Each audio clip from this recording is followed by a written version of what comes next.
¿Cómo están? Voy a compartir la meditación del día de hoy. Continué con el método devocional de Morris Benden en el capítulo 39 del Deseo de todas las gentes, que se llama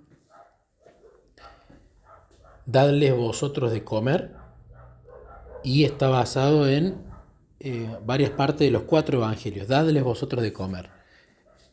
En una parte de Mateo, Marcos, Lucas y Juan.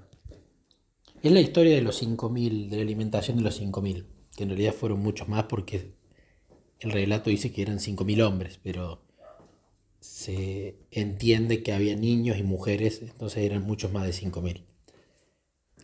La primera parte, voy a leer los versículos tanto de Mateo, de Marcos, de Lucas y de Juan que tengan que ver con eso.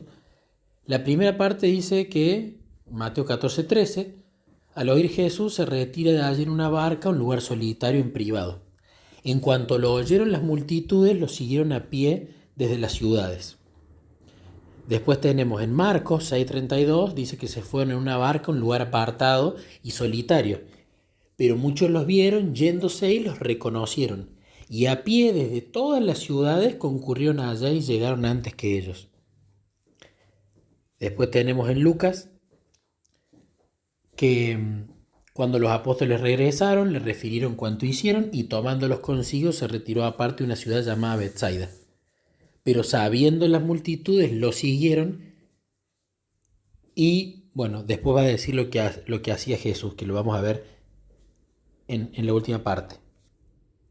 Y en Juan dice que después de estas cosas, Jesús se fue al otro lado del mar de Galilea, que es el de Tiberíades, y lo seguía mucha gente porque veían las señales que hacían los enfermos. Pero Jesús subió al monte y se sentaba allí con sus discípulos. Estaba cerca la Pascua, la fiesta de los judíos.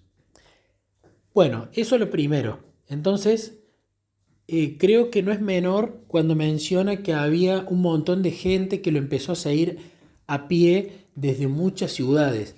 Es decir, iban en busca de Jesús cueste lo que cueste, como estaban, con lo que tenían. Eran sinceros. Necesitaban a Jesús, habían escuchado de él o quizás habían presenciado milagros, no sabemos. Pero esa multitud era sincera, lo buscaba. Al menos era sincera al principio, pero claramente lo estaban buscando a Jesús. Y dice en Mateo que al salir Jesús vio una multitud de gente y se enterneció por ellos y sanó a sus enfermos. Tenemos en Marcos que dice que al desembarcar vio un gran gentío y me encanta esta expresión que está en la Biblia textual 4. Se le enternecieron las entrañas por ellos, porque eran como ovejas que no tienen pastor. Y comenzó a enseñarles muchas cosas. Lucas dice que les hablaba acerca del reino de Dios y sanaba a los que tenían necesidad de sanidad. Juan no menciona esto. Pero de nuevo, fijémonos cómo es el orden, ¿no? Porque la Biblia dice hay que ayudar al pobre, sí, eso se llama piedad. Hay que ayudar al que sufre, sí, eso es misericordia. Hay que ayudar al que se siente indigno, eso es gracia. Entonces, ¿hay que ayudar al otro? Sí, por supuesto que hay que ayudar al otro.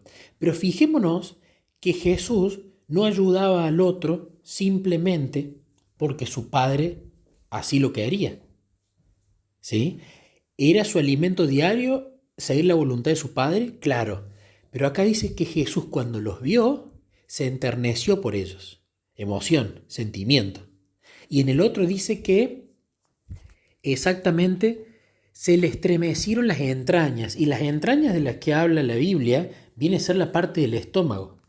Entonces, como cuando nosotros vemos a alguien necesitado, a alguien triste, y hay veces que podemos no sentir nada, pero imagínense un familiar querido, alguien que amamos mucho, que lo vemos mal, no solamente nos ponemos tristes, se nos retuerce el cuerpo por dentro.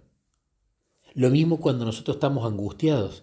Entonces, eso denota que no solamente estaba produciéndose en Jesús el hacer, porque él quería hacer la voluntad de su Padre, sino que el querer también. Y el ver esa escena, a él lo estremecía. Pero ahora la pregunta es, ¿qué lo estremecía? Simplemente había personas que estaban sanas ahí en el sentido físico, en el espiritual estaban todos enfermos, claro está. Había personas que estaban sanas y había personas que estaban con dolencias. Y por supuesto, Jesús no quería que tengan dolencias. Pero fijémonos en Marcos 6:34, ¿cómo dice? Dice que se le enternecieron las entrañas por ellos. Y acá viene el por qué. Porque eran como ovejas que no tienen pastor. No dice que eran cabras, dice que eran ovejas. Es decir, que eran dóciles, que eran sinceros, pero que no encontraban su pastor. Y lo que se me viene a la mente es la cantidad de gente que está afuera y que no es cabra porque sea del mundo, sino que es oveja, que está en su búsqueda espiritual, pero que no conocen al pastor y que van de uno y otro pastor, en una u otra iglesia, o quizás saltan del budismo a otra práctica de espiritismo, o saltan a otro tema espiritual. Entonces, Jesús se enternece por eso, porque le enternecía la búsqueda espiritual que tenía esta gente, pero que no encontraba a su buen pastor. Y ahora estaba muy cerca, porque él estaba ahí. Entonces él empieza a sanar a la gente, por supuesto, pero él no sanaba solamente la parte física, sino también la espiritual. Y es bueno que diga que les empezó a enseñar del reino de los cielos, porque esas personas, por más que les cubriera el hambre, por más que les cubriera la enfermedad física, la curase, la enfermedad espiritual y el hambre espiritual era lo principal que él quería suplir.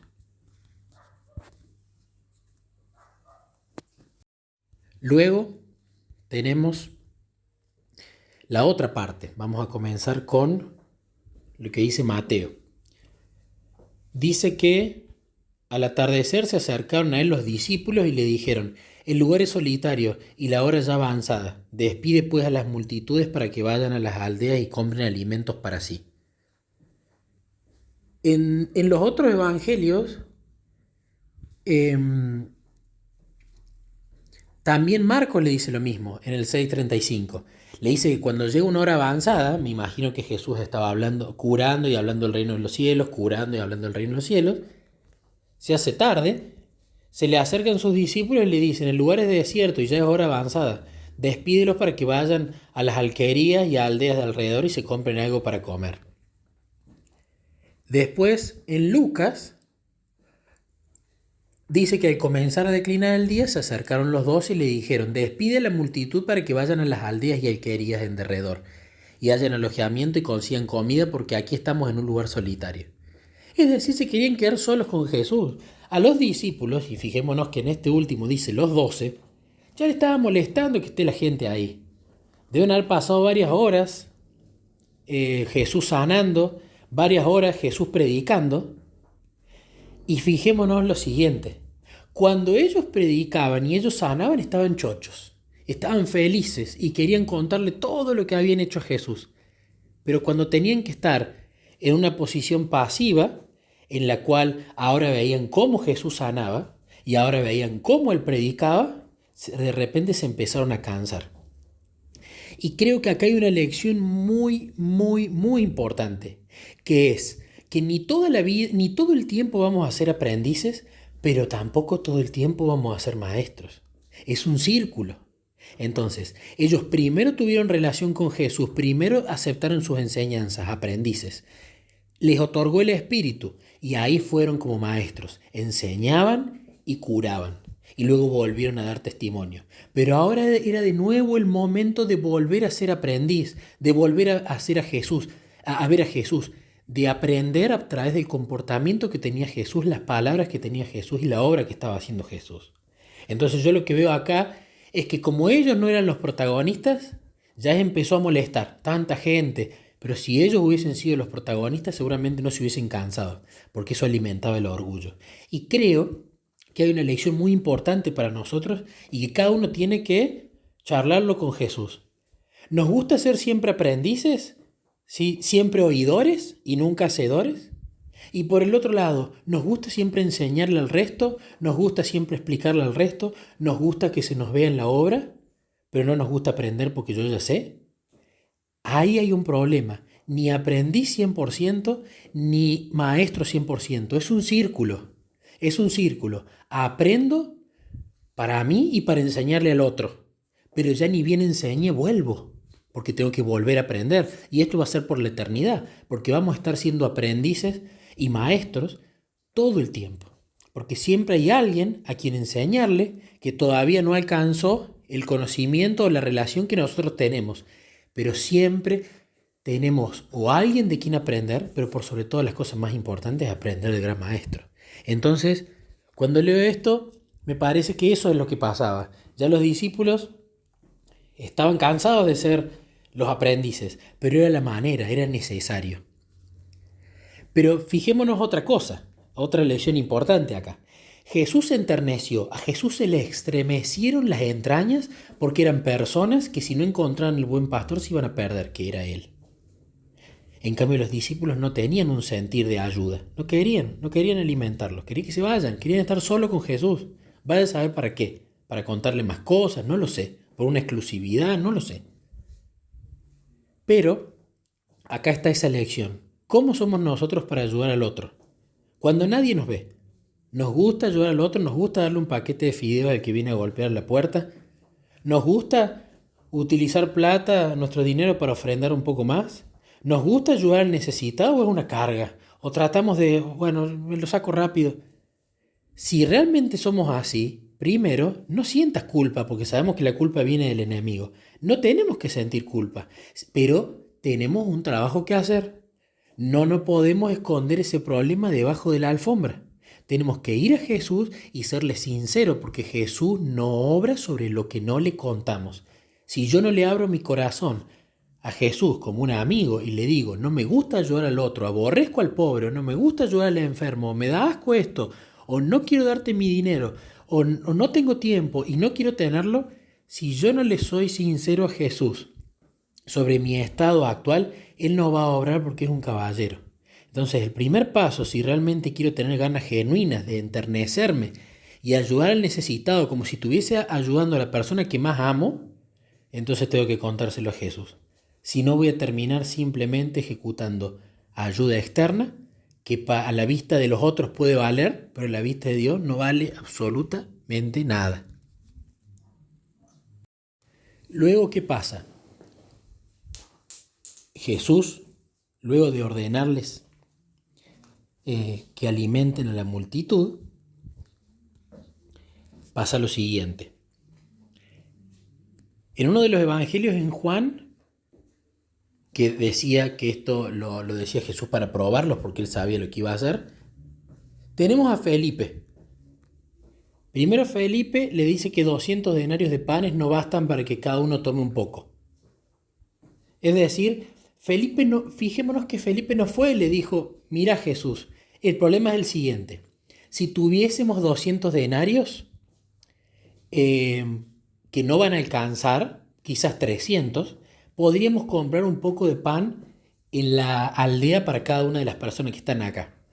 Necesito que me proveas los 300 denarios. No. Felipe fue con un argumento matemático de ni siquiera aunque tuviésemos 200 denarios, cosa que es imposible que lleguemos a tener, vamos a poder ni siquiera comprar para que cada uno tome un poco. Entonces Felipe ya se cerró, ¿sí? Está mal ofrecerle a Jesús y preguntarle o argumentarle o decirle cómo pensamos que se podría resolver un problema. No, está muy bien porque estoy abriéndome, estoy charlando, estoy relacionándome con él. Le estoy planteando que con mi conocimiento humano veo cómo se podría resolver o cómo no se podría resolver, pero me estoy sincerando. Pero Felipe cerró su mente, él cerró su corazón, dijo, esto es imposible y te tiro. Si tuviéramos 200 denarios, que es algo imposible, no llega nadie a comer ni un poco. Listo, se cerró. No fue, no le preguntó, no le pidió, no le dijo, hacen milagros. No, nada. Después tenemos, va por Andrés, ¿no? El hermano de Simón Pedro. ¿Y qué pasa, Andrés? Andrés avanza un poquito más. Andrés seguramente fue a decir, bueno, vamos a obrar.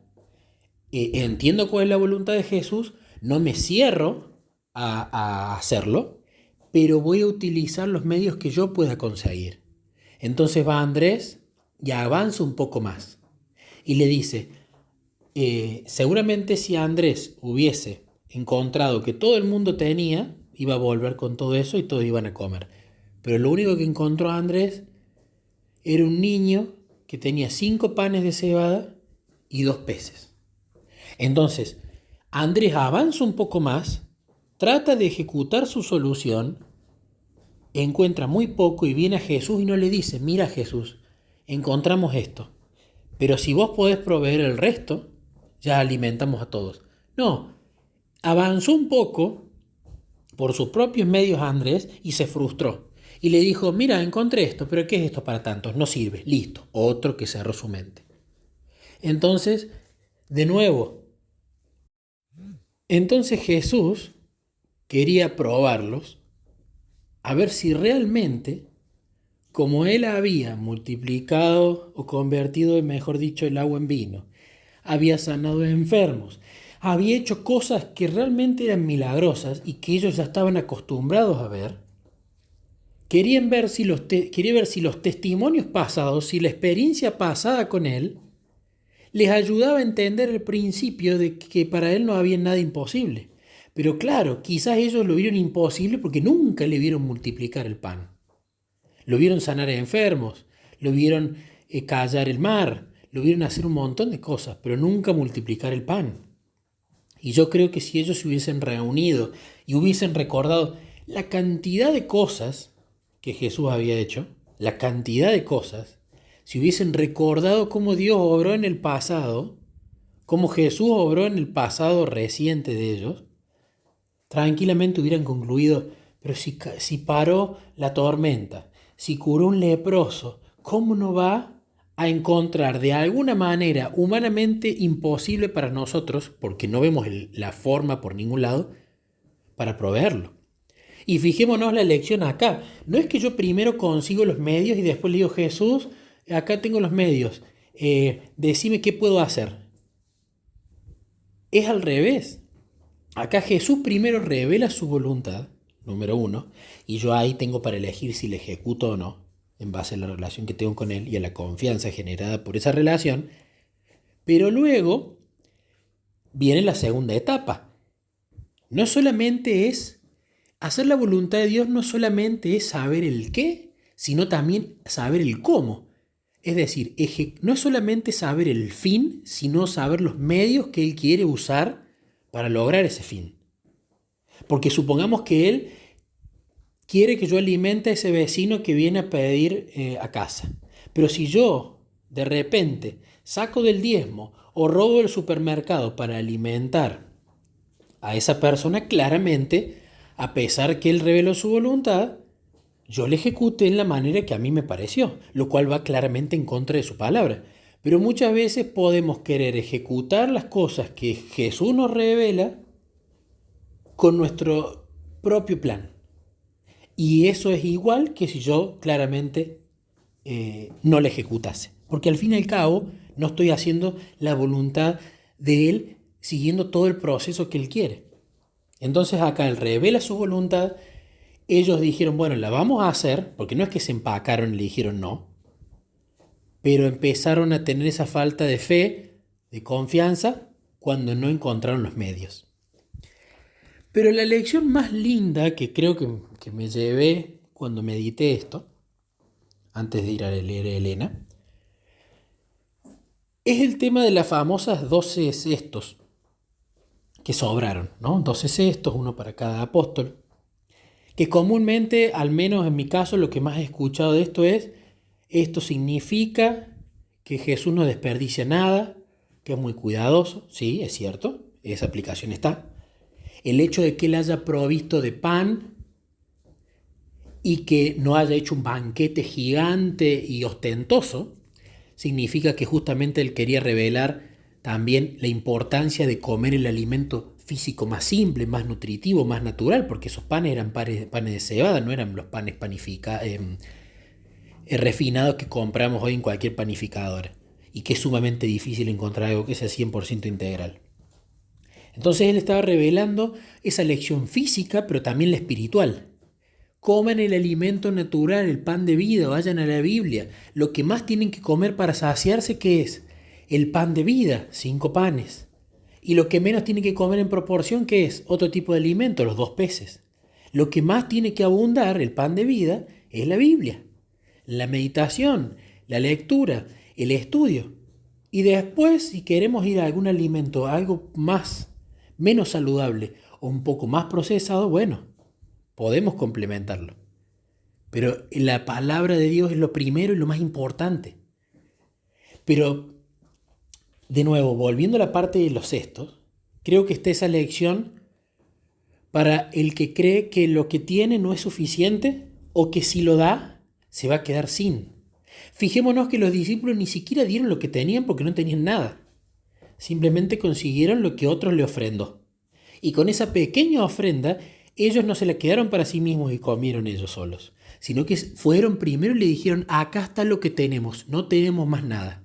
¿Qué querés hacer? Fueron a Jesús, después de, por supuesto, cerrar su mente, evaluar estrategias humanas, etc. Y ahí recién, cuando les llevaron la ofrenda a Jesús, Jesús les dio la solución, produjo el milagro y les daba para impartir. Ellos iban, buscaban el pan, se llenaban, pero luego tenían que volver a impartir. ¿Sí? Esto creo que tiene 2 lecciones importantes. Primero, cada vez que nosotros le llevemos algo a Jesús, Él nos va a mostrar a quién darle y nos va a multiplicar eso para poder ayudar.